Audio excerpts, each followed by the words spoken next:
Acuérdense que estamos hablando sobre los mitos, entonces ahora nos toca hablar sobre el mito de que, bueno, yo así lo he escuchado, no sé si ustedes también lo han visto así, donde dicen que el bien, para que exista el mal, no, para que exista el bien debe existir el mal, o para que exista el mal debe existir el bien.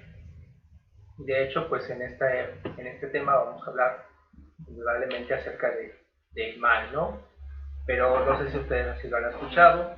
Este, Nos dicen que como si hablaran del día y la noche, ¿no? Para que exista el día debe haber la noche y así.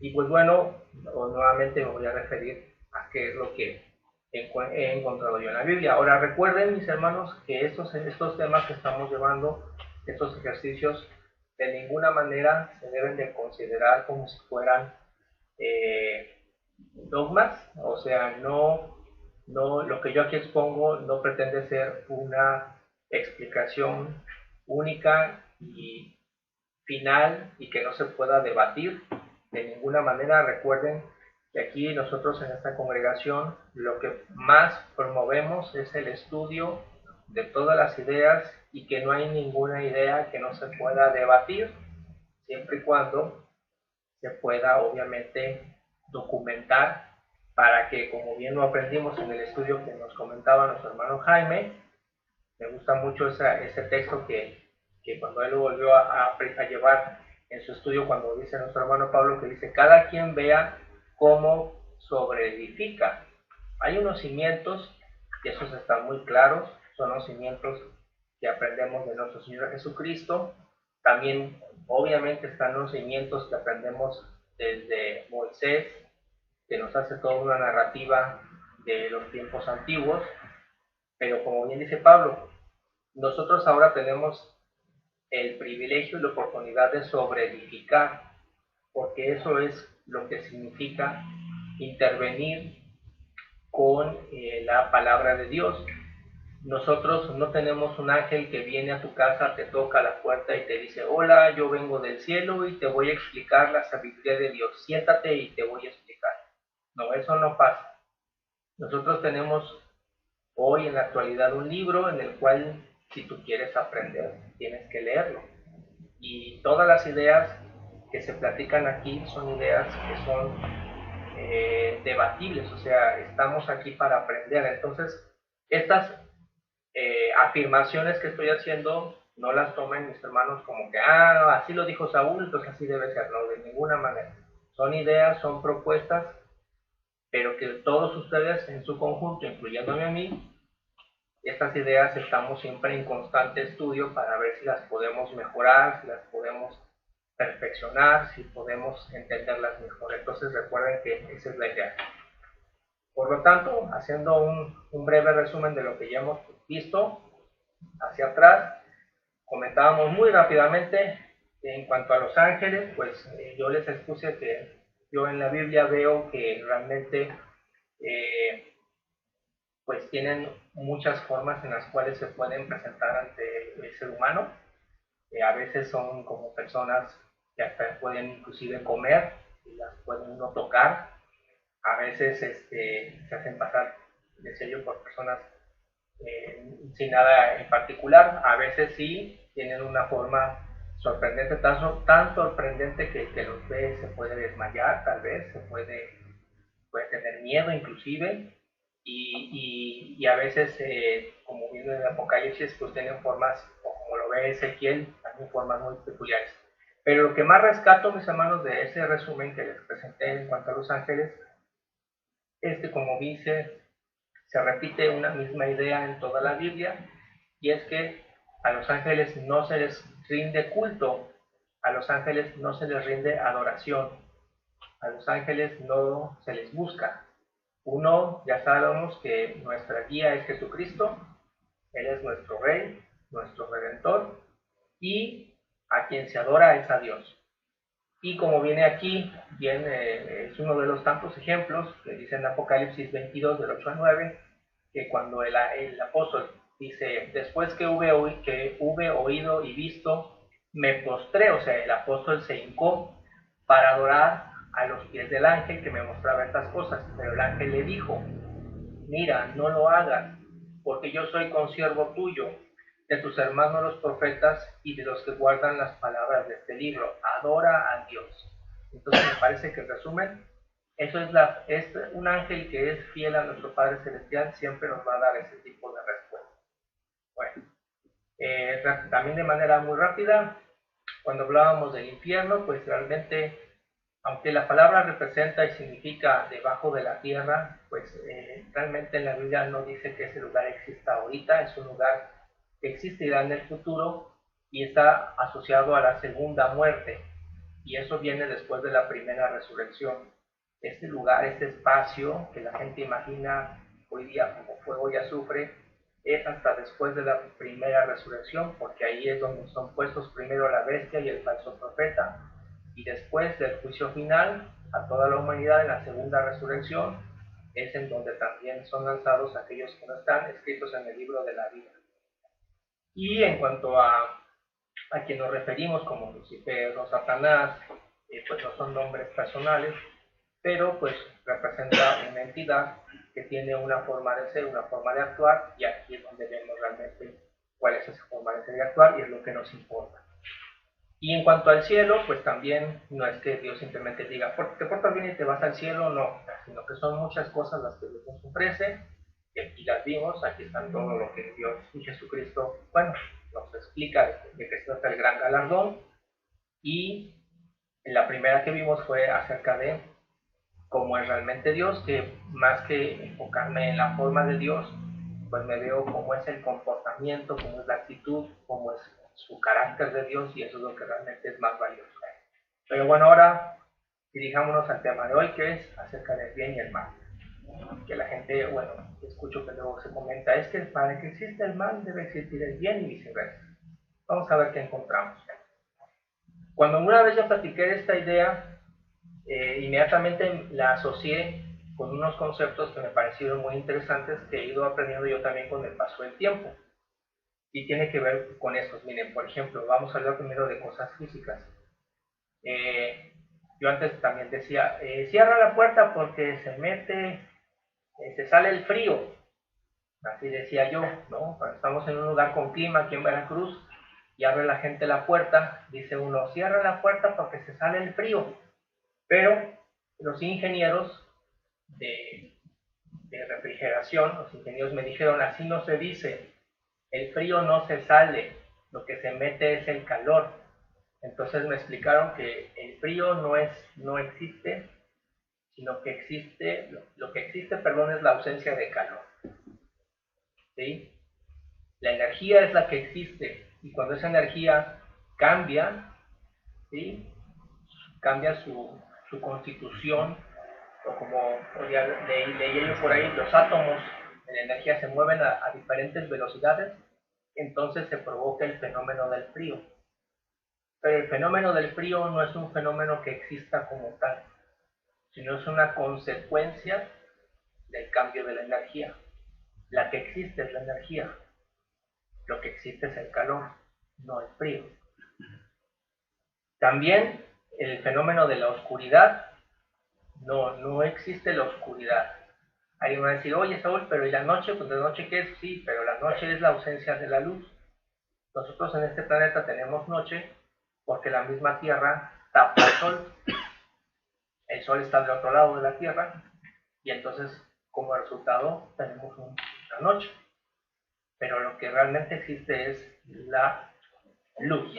No existe una cosa que se llame oscuridad, o sea, no hay una cosa que digas, toca la oscuridad, mira, aquí viene la oscuridad. No, vendría una nube, si quieres, una nube de polvo, una nube de lo que tú quieras, y eso tapa el sol, la nube tapa el sol, ¿verdad? Un pedazo de madera, lo que tú quieras, pero no existe una cosa que diga, uy, como se ve en las películas, que ponen ahí, uy, ahí viene la oscuridad. No viene la oscuridad, viene el chapopote, si quieres, el petróleo, agua cochina, negra, pero no es la oscuridad. No existe la oscuridad que tú puedas palpar, la puedas tocar, que la puedas atrapar. En cambio, la luz sí la puedes desviar, la luz sí la puedes dirigir. y está asociada exactamente con el calor, porque la luz también está asociada con el calor, entonces es lo mismo. No existe la oscuridad, lo que existe es la ausencia de luz. También la muerte no es que exista, la muerte no, bueno, van a decir, bueno, ¿y cómo dices que la muerte no existe si vemos que hay personas que se mueren? Sí, pero el término correcto es la ausencia de la vida. No es que exista una cosa que se llame muerte, porque si hay algo, por definición, algo que está muerto es algo que no escucha, que no ve, que no siente, que no piensa. Entonces, ¿cómo puede haber un ser que se llame muerte y que ande caminando y que ande viendo y que ande escuchando? Ah, pero le llaman muerte. Entonces, ¿cómo? Por definición es una idea tonta. Si estás muerto, estás muerto. Si estás muerto, no oyes, no piensas, no oyes, no hueles, no nada. Entonces no puedes andarte moviendo. Por lo tanto, no hay un ser que se llame muerte y que ande caminando por ahí haciendo cosas, porque entonces si esa muerte está muerta, ¿cómo oye, cómo ve, cómo decide a quién mata y a quién? O sea, es absurdo esa idea, no existe en la Biblia. A ver, Jaime, adelante. Sí. Dios te bendiga. Una aportación, si me permites, es la definición de muerte. Estrictamente lo definen como la ausencia de... Es decir, el que está muerto ya no respira, no hay un intercambio de oxígeno, dióxido de carbono, igualmente de, pues obviamente de alimento, etcétera, ¿no? Sí. Así como lo definen, la cesación del intercambio homeostático.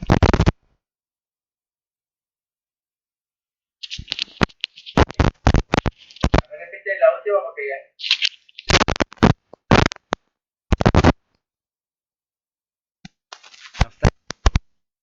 No me suena. Está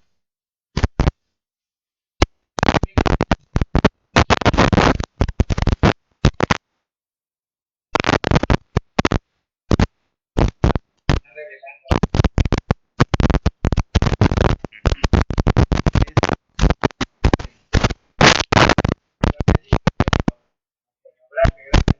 Pero ahí está. Es que eso del libro que a veces se pone una mala jugada. Pero bueno, gracias mi hermano. Sí, así es. Eso es lo que representa el término muerte.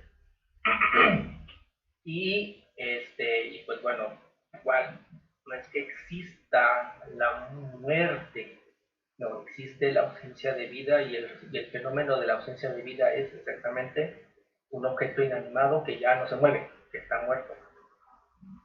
Y por lo tanto también tengo esta propuesta también para ustedes, que el mal no existe. La gente en las películas ponen, ahí viene el mal, y el mal lo ponen como si fuera una cosa que un día pulula, así como que un día me acuerdo de una película ya algo viejita, que a lo mejor la mayoría de aquí no vio, que se llama El Quinto Elemento, y en esa película supuestamente estamos hundiendo el universo, y de repente un día, porque sí, se hace una explosión en el universo y se crea un planeta negro, y ese es el mal.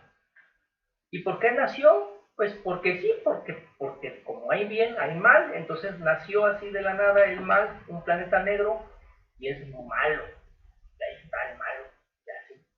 Me acuerdo de esa película, pero pues realmente la Biblia me dice que no existe el mal, lo que existe es cuando cuando alguien que sabe hacer bien las cosas decide no hacerlo.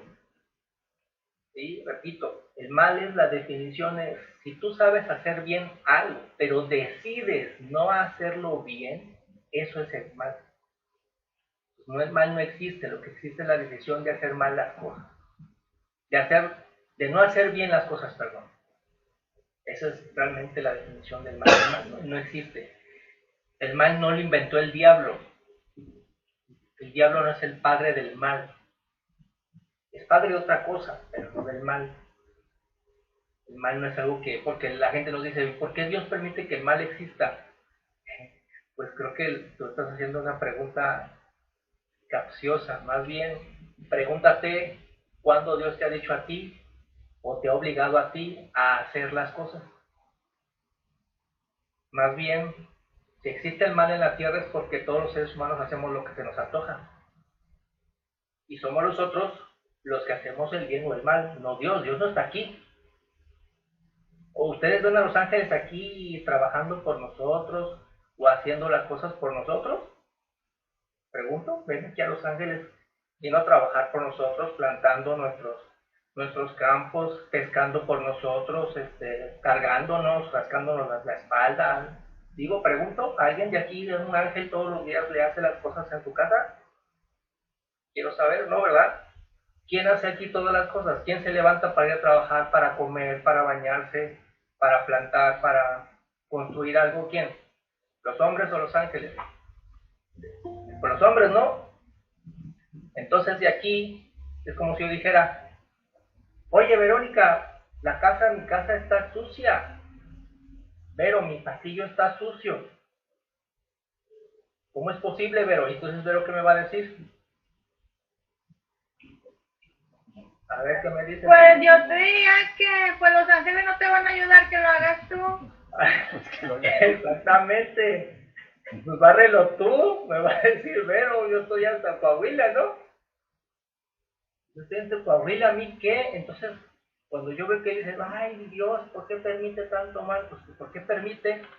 Pues porque dijo desde un principio en el Génesis, dice, Dios nos dijo, yo los puse en la tierra y señorenla, o sea, nos puso como señores. Nos dijo, aquí ustedes se quedan y yo me voy. Este es su planeta. Entonces, pues el mal aquí existe porque nosotros así lo estamos permitiendo, no porque Dios lo mande. Bueno, vamos a continuar. Entonces, vean, todos podemos hacer este experimento muy sencillo para comprobar lo que les acabo de decir, por ejemplo, acerca de la luz y el calor. Prendan una vela en esta noche, con mucho cuidado, por supuesto, porque no se debe uno jugar con fuego, nada más a la ligera. No vayan a decir luego, ay, Saúl dijo que prendiera una vela y luego no se vayan a quemar. Bueno, entonces, pongan la vela, o apaguen todas las luces de su casa y díganme, obviamente es una flama pequeñita, pero esa flama pequeñita que nada la puede destruir, por así decirlo. O sea, obviamente si le ponen el dedo, pues sí la apagan, ¿verdad? Si agarran un libro y la aplastan, pues la apagan. Pero si no le hacen nada a ustedes a la flama, mientras la flama esté, no hay nada que pueda, la oscuridad no existe, no, si se dan cuenta, el entorno no puede ocultarla, o sea, no hay una cosa que es la oscuridad que llegue y que le envuelva, ¿no? En este caso, humo si quieren, lo que ustedes quieran, pero no existe una oscuridad. La oscuridad es la ausencia de luz. Ustedes apagan la flama y viene la oscuridad, que es la ausencia de luz. ¿Qué nos dice la Biblia? Vamos a leer ahora, vamos a ver textos que nos hablen acerca de este fenómeno. Primero vamos a leer Génesis 1, del 1 al 5. Génesis 1, del 1 al 5.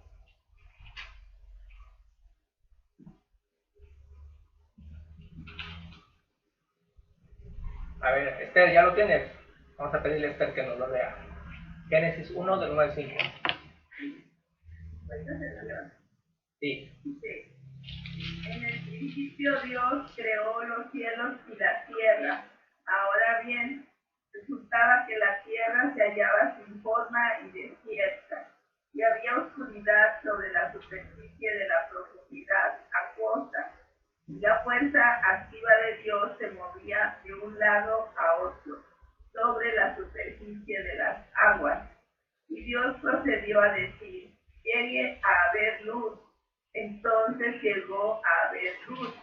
Después de eso Dios vio que la luz era buena, y efectuó Dios una división entre la luz y la oscuridad. Y Dios empezó a llamar a la luz día, pero a la oscuridad llamó noche. Y llegó a haber tarde y llegó a haber mañana, un día primero. Gracias, mi hermano. Muy bien. Ahora, fíjense, mis hermanos, pongamos atención, porque aquí quiero analizar este texto para que me ilustre tanto el fenómeno físico de la luz como también un concepto más profundo que vamos a ver más adelante que tiene que ver con precisamente lo que es la existencia de Jesucristo. Pero vean, primero vamos a concentrarnos en la parte física. Fíjense cómo dice que en el principio la tierra, ¿cómo estaba? La tierra desordenada y estaba vacía, y había tinieblas sobre la faz del abismo. Entonces vemos que al no existir luz en un principio en este planeta y estar, como dice lo que nos menciona aquí Moisés, desordenado y vacío, ¿sí? No tiene forma, solamente hay materia. Entonces vean que aquí nos afirma que Dios pronuncia su sentencia creadora, ¿sí? Y lo que crea Dios, la materia ya está, pero una vez que la materia existe, vemos aquí nuestro Padre Celestial dice, sea la luz, y entonces el hecho creador, después de la materia que ya está, es la existencia de la luz. Si se dan cuenta, no dice Jehová, háganse las tinieblas. ¿Ya vieron? El texto no dice que Jehová dijera, háganse las tinieblas, hágase la oscuridad, no, porque la oscuridad ya estaba, porque la oscuridad es la ausencia de luz. ¿Qué es lo que Jehová crea? Ya está la materia, pero Jehová crea, de acuerdo aquí al texto, la luz, ¿sí? Y entonces dice que aparta Dios la luz de las tinieblas, porque el hecho, como vieron en la fotografía de la vela, es automático. Cuando tú creas luz, automáticamente las tinieblas se disipan. Entonces, en esta parte, el escrito, quien escribe, o quien nos escribe esta parte, pues nos está hablando de un fenómeno que es automático. Dios aparta la luz de las tinieblas porque efectivamente la luz, disipa las tinieblas, las quita. No pueden las tinieblas encapsular a la luz. Podrías con un objeto encapsular toda la luz, eso es otra cosa. Pero tal cual las tinieblas no existen, lo que existe es la luz. Y entonces por eso me gusta este texto, porque me hace referencia precisamente a lo que estamos hablando, que lo que existe es la luz, no las tinieblas. Y todo eso cómo se va uniendo una cosa con otra. Ahora, ¿qué dice Juan 1, del 1 al 5? Que nos da nuestra hermana Maribel. A ver, Juan 1, del 1 al 5.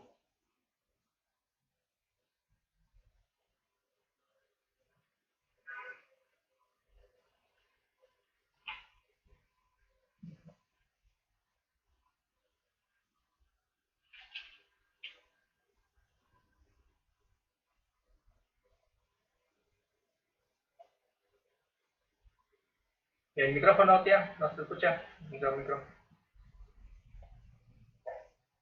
Perdón, estaba yo hablando sí, con Ya. el micrófono cerrado. En el principio ya existía la palabra, y aquel que es la palabra estaba con Dios y era Dios. Él estaba en el principio con Dios. Por medio de él, Dios hizo todas las cosas. Nada de lo que existe fue hecho sin él. En él estaba la vida, y la vida era la luz de la humanidad. Esta luz brilla en las tinieblas, y las tinieblas no han podido apagarla. Gracias, hermano. Ahora, aquí, mis hermanos, obviamente es muy interesante lo que nos mencionan en Juan 1, del 1 al 5, y da para muchos estudios, pero ahorita me voy a concentrar específicamente en este fenómeno que estamos hablando de la luz y la oscuridad.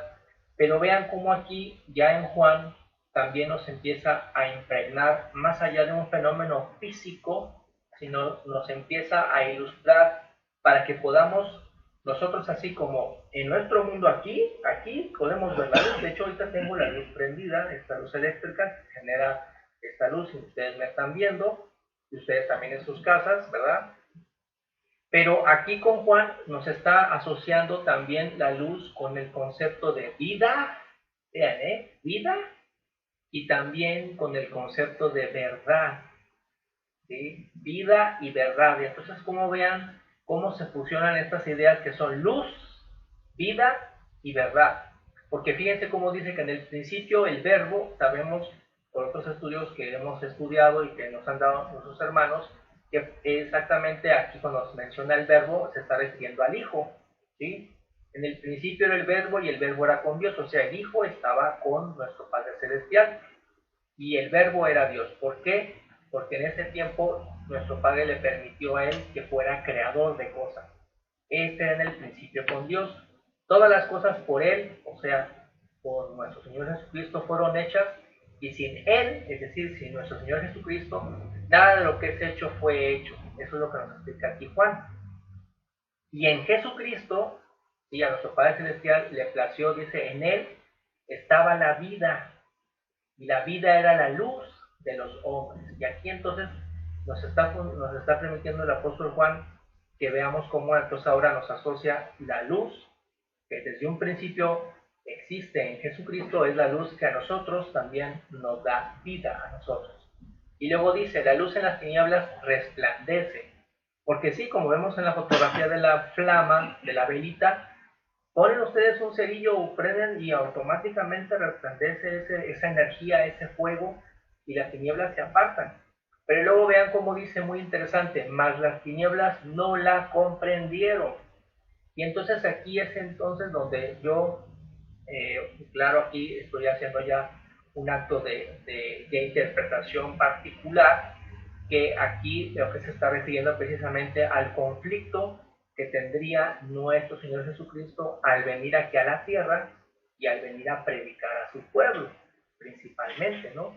Porque llegó a su pueblo, pero su pueblo no lo comprendió. Pero aquí lo está hablando de manera figurada, o sea, la luz resplandece, pero las tinieblas no lo comprendieron. Y aquí la tiniebla representa la mentira. Mentira es sinónimo de tinieblas. Ya no estamos hablando de la oscuridad tal cual, de la oscuridad física, sino estamos hablando de una oscuridad mental. Porque la mentira, mis hermanos, está asociada con la inteligencia. Porque nosotros para poder mentir debemos ser inteligentes. Porque hay un acto de voluntad para mentir, mis hermanos. No se puede mentir sin querer. Eso no es mentira. Tú mientes con un acto deliberado de querer engañar al otro que te esté escuchando. ¿Sí? Entonces, aquí es interesante como dice, las tinieblas no lo comprendieron a la luz. Es decir, aquí yo veo que está hablando de profecía de cómo no iba a ser entendido por la mayoría de su pueblo, nuestro Señor Jesucristo, y como también hoy en nuestra época prevalece también este fenómeno. Las tinieblas con las que nosotros combatimos, la iglesia combate las tinieblas, es decir, la iglesia combate la mentira. Esa es una de las misiones que debemos considerar. Bueno, ahí buscaba yo una imagen que me representara lo mejor posible la mentira o las tinieblas, y creo que esta es la mejor, porque es exactamente como si alguien te tapa los ojos. Y entonces, si te tapan los ojos, tú vas caminando, pero no sabes a dónde vas. No sabes en qué momento te vas a caer en un hoyo.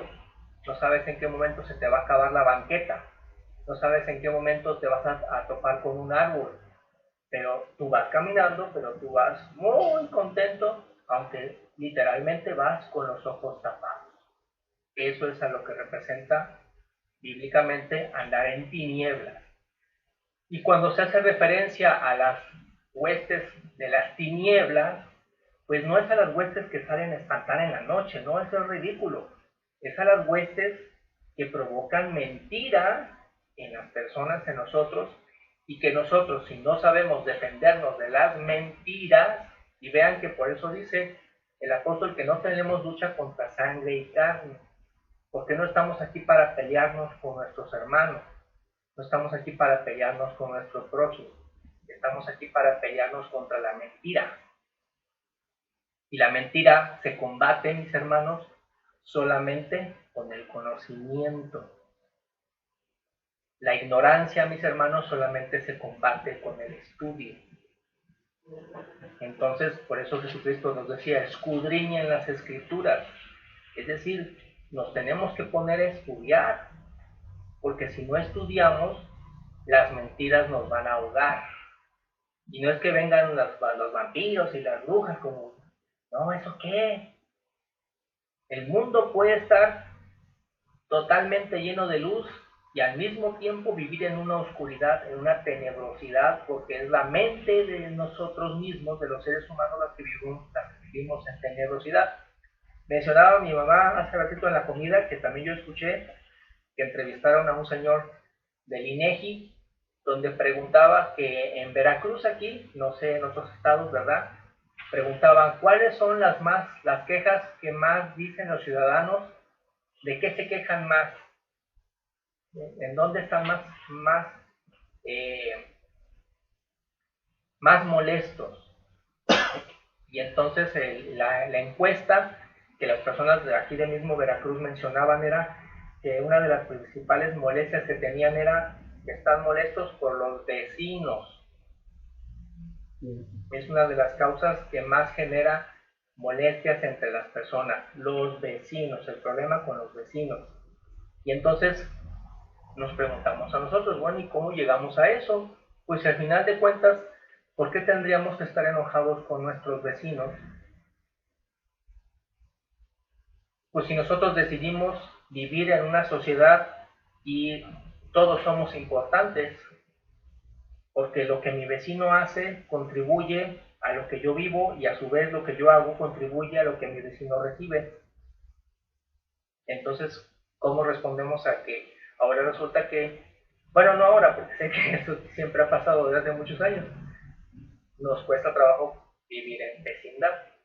Bueno, continuemos rápidamente para avanzar un poquito más, se nos está acabando el tiempo, pero a ver, veamos ahora qué dice segunda de Pedro 1, del 19 al 21, y a ver si ahí nos lo puede leer Tere. ¿Lo tendrás, Tere, para que nos lo leas?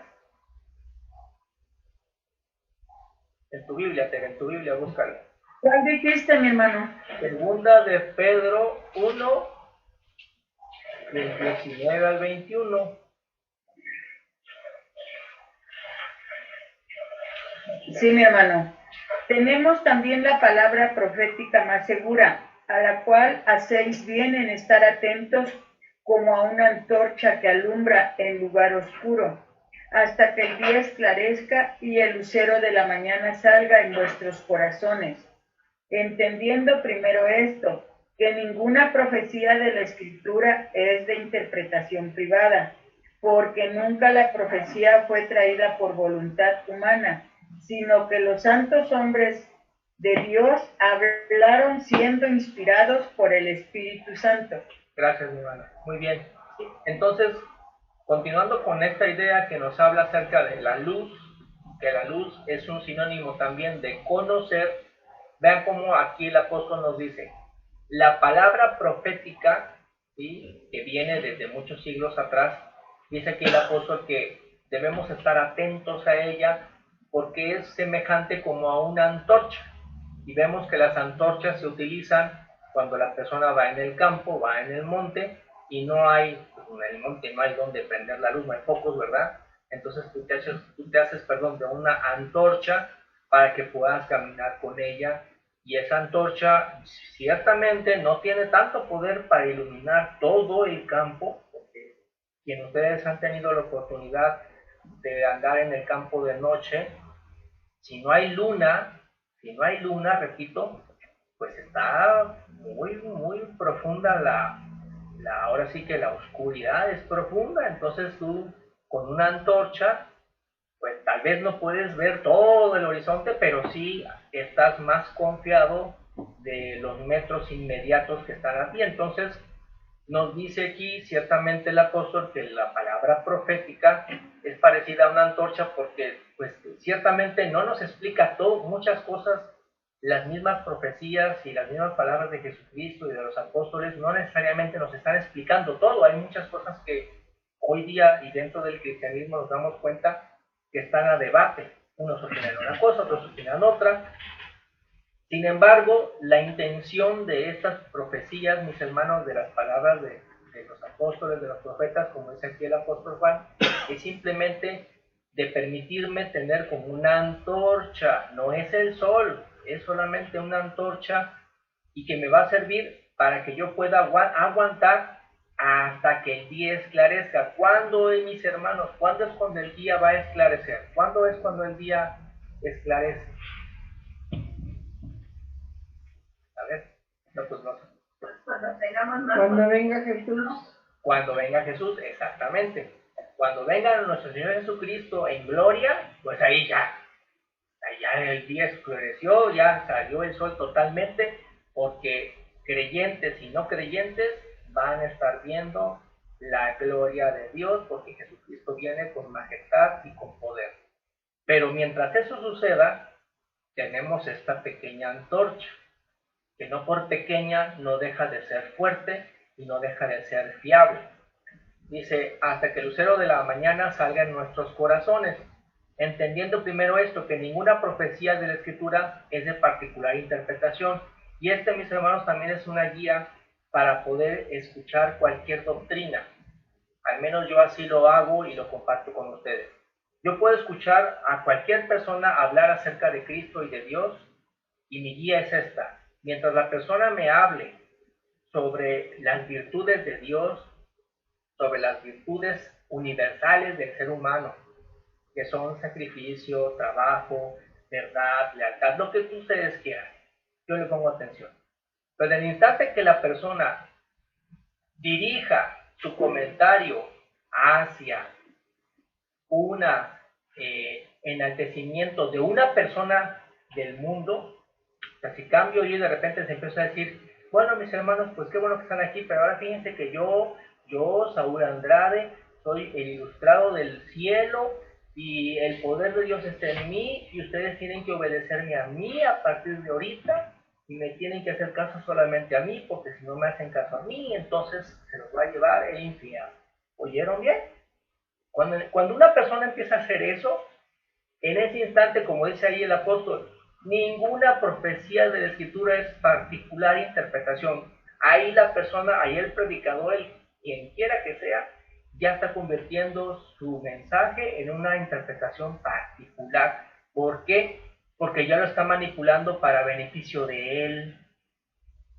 Cuando te dicen, ay, pues es que tienes que darme el 10% de lo que ganas, ¿y a dónde va? Pues a mi cuenta de banco, ¿verdad? A mi cuenta, ahí la vas a meter, porque pues entonces, como decía mi hermana Salomé, que me platicaba, que en ella en un pueblito conocía que el sacerdote de tal lugar, pues ya hasta en camioneta suburban andaba, pues porque todo el mundo le donaba para que el señor sacerdote, y cuando venía el cumpleaños del sacerdote, todo el pueblo tenía que cooperar para que su santidad de sacerdote tuviera todo lo que le gustaba, porque lo agasajaban a él. Mis hermanos, ¿qué es eso? ¿Qué tiene que ver Dios con eso? A ver, vamos a escuchar a su hermana Vero. Adelante, Vero.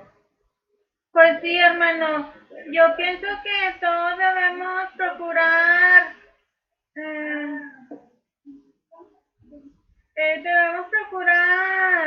estar bien con Dios, o sea, sin mentir, porque si mentimos, o sea, vamos a desagradarlo y quizás pueda lastimarnos el mal, o sea, como dices tú, es la ausencia de la verdad, pero o de la vida o de la luz, pero pues siempre y cuando nos portemos bien, si nos portamos mal, pues van a existir todas esas cosas, van a llegar a nosotros, nos van a alcanzar. Así que debemos de alejarlas, o sea, no tratar de acercarnos a ellas, sino desaparecerlas de nuestra vida, y entonces vamos a sentirnos muy bien con las cantidades y la calidad que merecemos de vida. Esto. Gracias, hermana Vero. No, pues, coincido contigo, exactamente. Nosotros, de nuestras decisiones depende esa calidad de vida que nosotros podemos recibir. Adelante, nuestra hermana Mechen. ¿Qué voy a hacer con ustedes? Fíjate que aquí, hablando precisamente de los falsos profetas y de esto que tú externabas hace unos momentos, aquí en segunda de Pedro 2, desde el 1, los describe precisamente y detalla, ¿no? Todas y cada una de estas calificativos que tú acabas de dar. Dice, sin embargo, llegaron a haber también falsos profetas entre el pueblo, como también habrá falsos maestros entre ustedes. Estos mismísimos introducirán silenciosamente sectas destructivas y repudiarán aún al dueño que los compró, trayendo sobre sí mismos destrucción acelerada. Además, muchos seguirán sus actos de conducta relajada, y por causa de estos habrá injuriosamente, de estos hablará injuriosamente del camino de la verdad. También, fíjate, lo que acabas de decir, con codicia, los explotarán a ustedes con palabras fingidas, pero en cuanto a ellos, el juicio, desde lo antiguo, no está moviéndose lentamente, y la destrucción de ellos no dormir. Entonces ahí tú ves, ¿no? Estos calificativos, ¿no? Que tú acabas de decir, ¿no? Todo ahí, todo aquí está, ¿no? Todo aquí está escrito, ¿no? Sí, sí. Gracias, mi hermana. Dios te bendiga. Y bueno, vamos a concluir por ahorita por aquí, pero vean como aquí nuestro hermano nos dice, ¿no? Que precisamente esa es mi guía, ¿no? Las profecías no vienen de una interpretación particular. Esa es mi guía. Por eso yo puedo estar viendo la tele, lo que sea, de repente se pone una persona a hablar del evangelio, le pongo atención, y mientras me esté hablando de las virtudes, del esfuerzo, del trabajo, de la dedicación, del amor, de la fraternidad, yo le escucho. Pero si de repente empieza a hablar y decir, no, pues es que nosotros somos la única verdad y no existe otra en el universo, y yo soy el mejor y el que vengo a salvar a toda la humanidad, sí, ya sabes que ahí ya me perdiste, porque precisamente la particularidad del Evangelio es que precisamente el Evangelio no viene aquí para hacer rico a nadie. ¿Sí? Dice, la profecía no fue en tiempos pasados traída por voluntad humana para un beneficio de aquí, de este planeta. Dice, los santos hombres de Dios hablaron siendo inspirados por el Espíritu Santo. Y como vamos a ver más adelante, pues precisamente la intención del Espíritu Santo es la perfección de nuestra mente y de nuestra alma, no de las cosas que están aquí. Bueno, vamos a dejarle hasta ahí, mis hermanos. Ya de Juan 8, 31, 36 lo leeremos despacito. Pero bueno, por ahí le vamos a dejar, pero acuérdense que estamos hablando acerca de lo que es el fenómeno del bien y del mal. Y estamos definiendo la luz, la vida, la oscuridad, las tinieblas, y vamos hacia allá, ¿no? Para ver que realmente pues la tesis es que, pues no, realmente lo que existe es el bien, y nuestro Señor Jesucristo, nuestro Padre Celestial, nos invita a que precisamente nos demos cuenta de cómo está en nuestras manos siempre mantenerlo así. Que Jehová les bendiga y les guarde.